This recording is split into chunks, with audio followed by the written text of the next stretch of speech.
大家好，我是阿辉。红薯这样做真的是太好吃了，比面包还松软，一个星期吃几次都不嫌腻。一起来看看吧。首先准备一个重约300克的红心红薯，洗干净，再削掉外皮，好给它称重。红薯去皮后重量还有280克。然后把红薯切成薄片，切得越薄，红薯会熟得越快。切好，把它放入平盘中，再把红薯片平铺均匀，不要堆压在一起。铺好后，把它放入蒸笼上，盖上盖子，大火蒸20分钟，把红薯蒸熟。红薯蒸至用筷子能轻易戳烂就可以，然后直接取出来放到料理机里。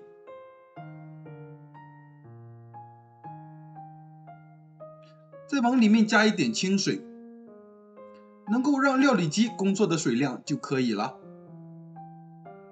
然后向大碗中加入270克红薯泥，再加入4克酵母，先把酵母搅拌溶解，激发出它的活性。再向里面加入300克普通面粉或者是高筋面粉，一边加一边搅拌，搅拌至面粉呈絮状，再下手揉成面团，然后把它揉成一个盆光、面光、手光的面团。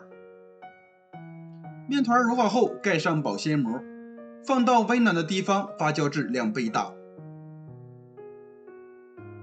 面团发酵好后，先在上面撒上一层干粉。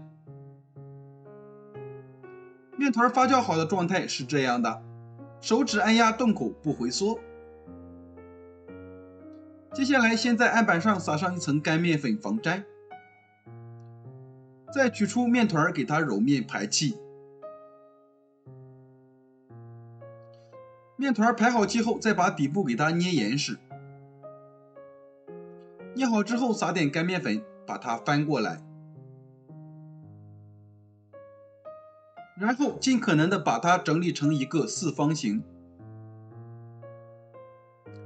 下面先取出一个小碗，加入3勺黄豆酱，如果喜欢吃辣的，可以用辣黄豆酱。再多加一点小磨香油，用勺子先把酱和油搅拌均匀，搅到油和酱不分离的状态，像这样。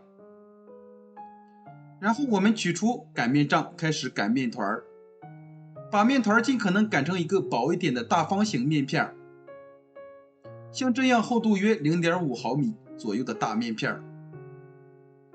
然后放上调好的黄豆酱，并用勺子把它涂抹均匀，再把面团卷起来。卷好后给它稍微整理一下，再把面团分成3份，全部放到不粘的笼垫上，盖上盖子进行2次发酵。2次发酵好的状态是这样的，首先体积明显变大，再者手指轻轻按压，面皮能够立刻回弹。像这样2次充分发酵好后，再水开上锅。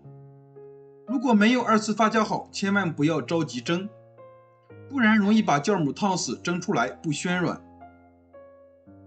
大火蒸20分钟，再关火焖5分钟就可以了。哇，真的是好香啊！然后趁热取出来，再趁热切成小块，真的是太香了，这样做。这样做的红薯花卷比面包还要松软，比油条还要营养，而且是千层的，每一层都特别的好吃，用来做早餐特别适合我们的肠胃，既好消化又营养，而且做法非常简单。喜欢的朋友就收藏起来试试吧，我每天都会更新不一样的美食视频。喜欢我的视频记得关注、留言、转发，谢谢您的支持，我们下期再见。